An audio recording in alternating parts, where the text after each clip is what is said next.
back for another episode of the one, the only, the great, the wonderful FBA TV. Alright, so go ahead, grab your favorite drink, snack maybe. High protein though, no carbs, no fats. We're trying to be lean, mean, muscle building machines because we're all going Division I. Okay? So, this is a full disclaimer. This is not pointed towards anybody in general. This is just kind of something that we've seen as a regular occurrence over the years with FBA. And I'm joined here with Coach Steppy, owner, operator, CEO, and founding father of the Florida Baseball Academy. So, Coach, I know we were talking earlier a little bit about kind of layout of the land as far as youth baseball nowadays. What are kind of your thoughts? What's been going on the last couple weeks? Where are we at right now? Well, you started the younger version of where we are at FBA with 13 and 14-year-olds. A lot of the main question is, why don't we play year-round? I can answer that if you want, but the main answer to that is most of these kids have not had the ample time off and the break that's needed, and many parents that never played the game or tried to go play at a high level really don't understand the fact that these kids need the time off, because a lot of the stuff that happens in baseball is not a natural motion for their bodies. So their bodies need time to recoup, and it really goes to the saying is, if you bench press 5 days a week, are you really going to get stronger? No, because your muscles are still breaking down. You haven't given them the time to recoup themselves, and whether it's a day or 2 days or 4 days off from doing a chest exercise, that's what your body needs to recoup so that they can build the muscle back and be stronger. And it's the same thing when it goes to baseball, is they need that time off so their body can recoup. Now, it has nothing to do with lifting weights or running or even hitting for that matter, but the actual throwing motions and the day-to-day grind of ground balls and things like that needs to be curtailed during the off season so that their bodies have time to recoup and rebuild for the next season. Especially right now, I noticed a lot of the big thing is this thing called FOMO, right?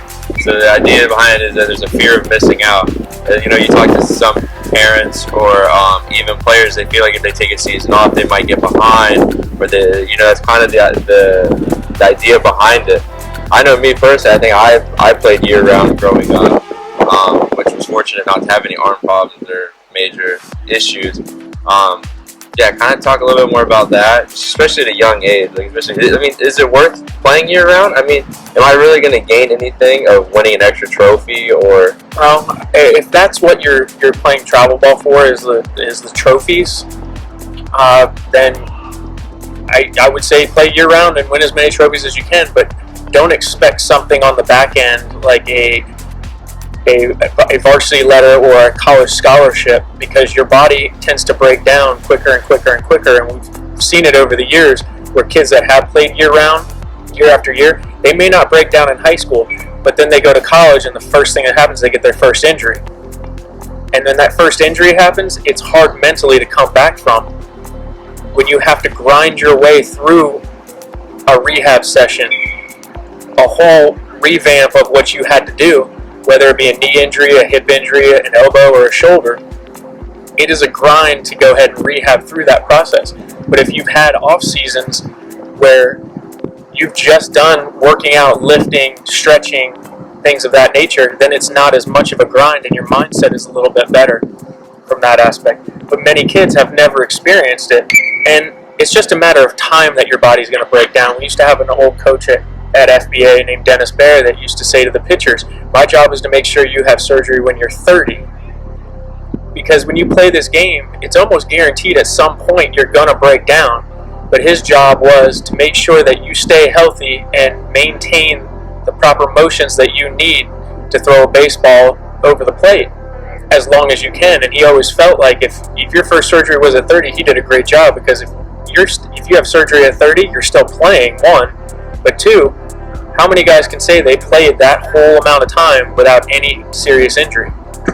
So another kind of common thing that comes up, especially when people are asking about the organization or different aspects of it, they start to almost lead into the thing of trying to basically find an answer of if the organization is good or not. as far, and I'm not talking about anything to do with like recruiting or anything, but just solely on just winning games or winning tournaments, or where they ranked. What are those different things? I mean, we always talk about it being like an individualized sport, and kind of go into that, talk about that, what you've heard, what kind of has been going on.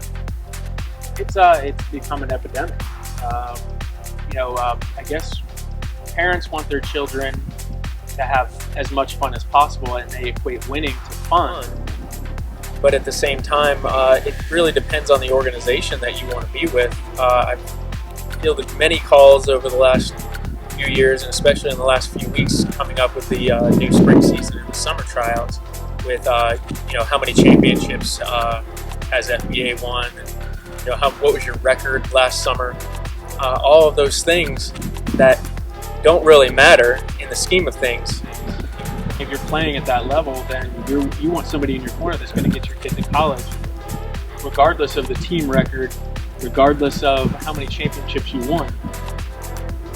With that being said, winning is fun, and it should be something that's high up on the list. But when I'm picking an organization for my son in a few years, it's going to be based off of the development aspect and how hard they're working to try to get him to the next level. Not, did they win the Perfect Game National Championship this week, or how many players are ranked in the top 20 of their class for Perfect Game, or Prospect Wire, or Prospect Select, or Prep Baseball Report. I didn't want to leave anybody out. And those are for-profit organizations, and they do a great job running tournaments for the most part. But that is not something that's high on my list when I'm going to pick an organization. Because at the end of the day, if you are playing summer showcase ball, you're playing for a reason, and that's to get a scholarship to go to college, to further your career in this game, to further your education in this game. That's really all I can really say about that. Yeah. So kind of talk a little bit about, why do organizations go to these big tournaments? Do they just use it as a platform to basically get eyes on people? Or are people just going to these things hoping that eyes are there? Kind of talk a little bit about that, kind of what you've done in the past with FBA, and kind of, Well, many times, I can speak on what we do in my organization is we go to big tournaments looking to get to elimination games because there are going to be more eyes on you in elimination, but at the same time we are making calls on the back end, getting the colleges that are listed for each individual player and what fits their abilities and their academics, make sure that they can possibly be there when our summer schedule does come out. But at the same time, to just throw a dart against the board and hope you're going to play in a big tournament and hope that somebody's there to see you that moment, that day, it's a little bit expensive for my taste to be able to just try to throw a dart at a board and hope for the best. In my opinion, an organization should fit what the players' attributes are, and then have somebody on the back end that is really going to try to help them get to the next level that they fit at. Because if you are just showing up at certain tournaments and hoping that somebody sees you, you're going to be sorely mistaken after your high school career comes to an end, and you're going to wonder what happened. And hopefully the blame game doesn't start for you. But if it does, know right now that you have the opportunity to do your own due diligence and start getting a hold of the colleges that you see fit, or talking to someone that has the knowledge to see where you would fit academically and athletically at the next level. Yeah, it all comes back to, especially nowadays, having somebody in your corner that's going to go to battle for you, especially somebody with connections and having good relationships with those coaches. Not just somebody that's going to just say, oh, you want to go to the University of Florida, or you want to go SEC, ACC. Yeah, we'll call those guys and we'll tell them exactly what they want to hear. Because in the end, it's not going to benefit the kid. The kid's not going to, he's not going to, if it does pan out and he ends up going there for a walk-on, small scholarship, whatever the case may be, it's not going to be a good fit for him, whether on an athletic basis, academic, maybe he doesn't have the grades. There's a lot of things that go into it, as we talked about earlier. You got to have fit the three parts of baseball, which is the academic, the athletic, and the what's the third one? Social. So you got the athletic, the academic, and the social aspect of finding a good fit for your future in baseball. When you're picking a school, pick it off of the realistic possibility of what you are academically first, what you are socially second. So socially meaning if you're from the Jacksonville or the Northeast Florida area, you're most likely not going to be wanting to solicit schools in Minnesota or Wyoming or someplace up in that area, because the climate is going to be different. The socioeconomic aspect is going to be totally different. And in 6 months after being there, you may go, this wasn't for me. And you don't want that to happen, and you don't want to have that following you when you try to pick your next school. So with that being said, you have to go with where you fit socially, academically, and then athletically.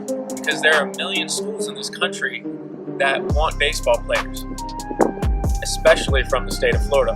But if it's not a good fit for you, then you're better off staying closer to home for one aspect and maybe taking less of a scholarship or a walk-on spot and getting your in-state tuition at that school and taking your opportunity to try to play there. Because baseball is not going to last forever. And a majority of the time I tell kids, use it as a way to get your education. And if you get the opportunity to play professionally, by all means, but use it to get an education first. And then if the opportunity presents itself, go make money at it. Alright everybody, if you stuck with the video this far, if you enjoyed it, give it a thumbs up. Please consider subscribing to the channel. My goal for everybody this week that watches this video is to go tell somebody about the channel. Find a way to get them to subscribe so that we can help build this organization bigger than what it is now. We'll see you next week.